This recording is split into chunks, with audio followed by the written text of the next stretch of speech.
paradox of manifestation. Now, this video is going to be something that I have talked about before on my Instagram, but I thought that I would make a video on this because a lot of people get stuck into this, especially because of you should focus on what you want to manifest and you should, keep focusing and you should keep doing that. And it can get slightly difficult to understand sometimes. And I thought that I will make a video explaining the paradox of manifestation.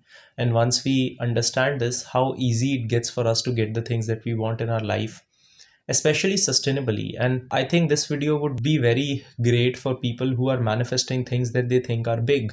Now, this can be a specific person, these can be relationships, these can be wealth.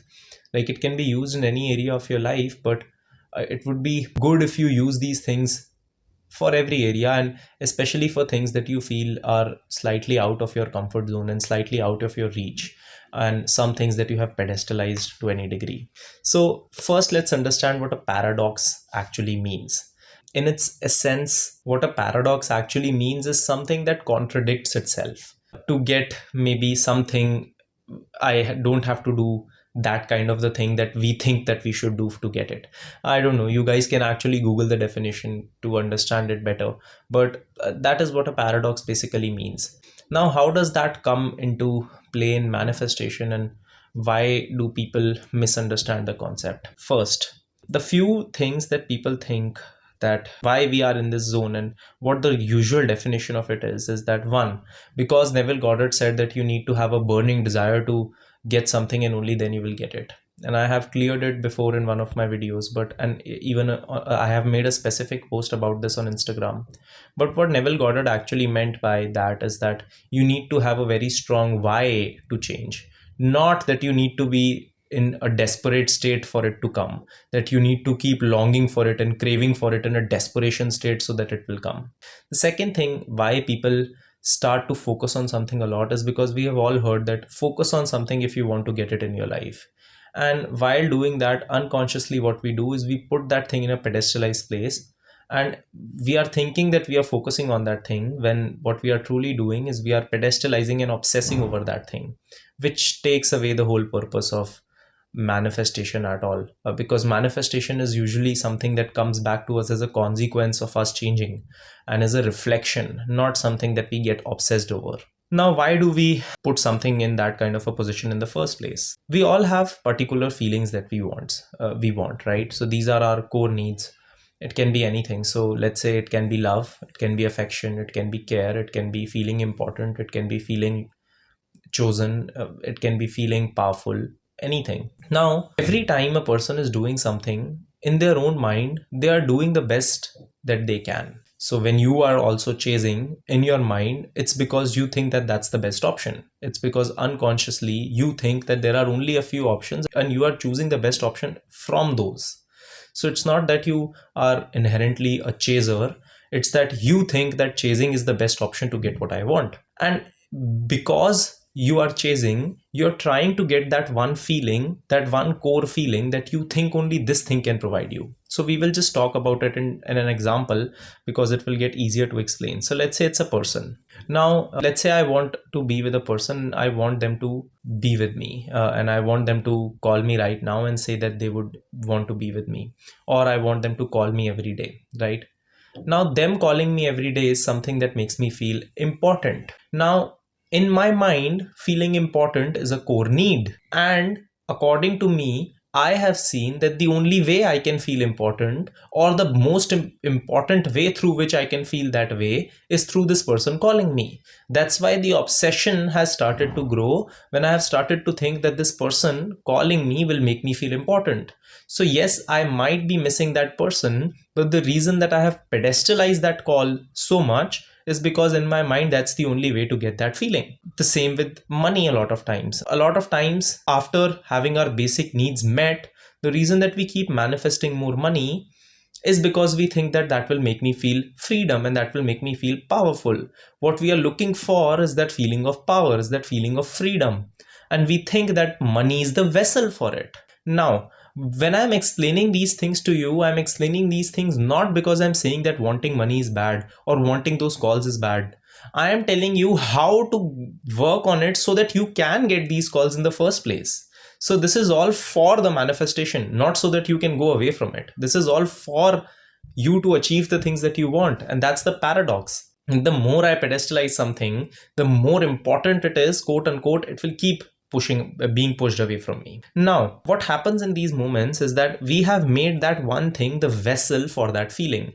So for me, feeling important is equal to this person calling me. For me, getting money is equal to feeling important. And that's why I'm wanting that thing. It's not just that thing that I want, it's that feeling that comes with it. And once we get to a place where we start to understand this deeply, this is where things change.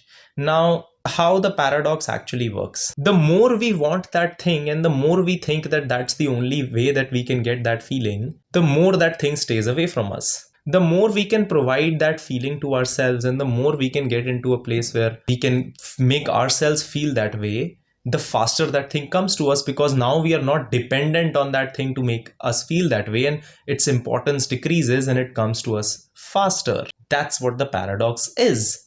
A lot of times we keep imagining and we keep visualizing and we are being obsessed with something because we think that that will give us the feeling that we want, when in the first place, if I would give myself that feeling, that thing would come to me faster. Now, there are a few issues and common issues that come up for people, especially when they are doing this. So I want to address each and every one of them so that we can get to a space where this particular part is not an issue. First, I get this question a lot, but hey Karan, we are social beings. We want that person to call us. And there is nothing that can replace the feeling that when a person who you love tells you that they love you back. And that's totally true. I totally believe that.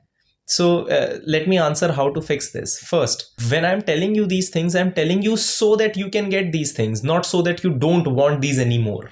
You get the point? This is what I explained to you before.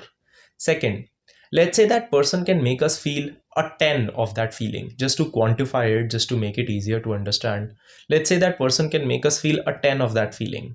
But what is happening is that right now I'm feeling 0. We feel that if there are other ways through which we can provide ourselves that feeling, what will happen is that we will only feel a 6 or a 7. And so that we don't even try. But the thing is that if you will feel that a 6 or a 7, probably you won't be able to reach to the level that that person can make you feel, but you can feel pretty close. You will not be as obsessed with that person, and that is when the paradox of manifestation works and it comes to you faster. What you need, you are only manifesting needing it more. The lesser you need it, the faster it comes to you. Another thing, this is what some people do after they hear this piece of content, and I did this too for a long time. Instead of providing ourselves that feeling, we start to distract ourselves from that feeling and from feeling that way. So for example, let's say I'm coming home every day and I feel lonely every time I come home. I come home around 8 and I feel lonely. And in that moment, what I started doing just so that I don't feel lonely is that I started distracting myself. How I started distracting myself is that I started playing video games, or I started, working extra, or I started going to the gym, things like that. And after a few days, I tell myself that, hey, I watched Karan's video and he said that, you should learn to provide that feeling to myself. And I tried to distract myself. I tried to be happy, but I couldn't do it. Right? So that's the only reason that I should chase this person. The issue with that is that what you are doing is you're not actually providing that feeling to yourself, but you are distracting yourself.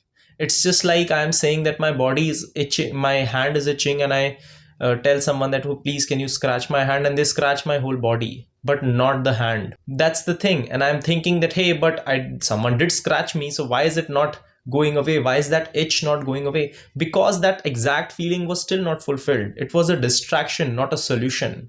When in that moment I should have asked myself, I feel lonely. What can I do as a permanent solution to not feel lonely rather than distracting myself?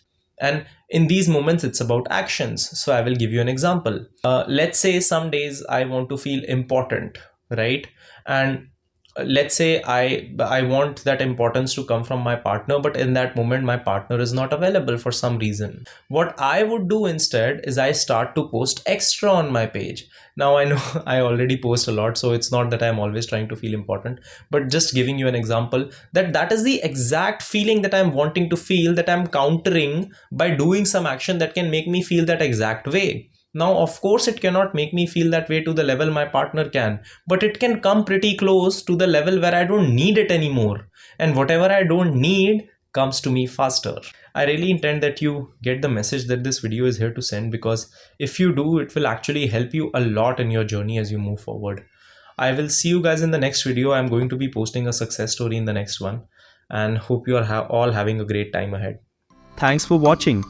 Subscribe and share if you liked the video. The link for my one-on-one coaching, my self-help courses, and my free newsletter are in the description box below.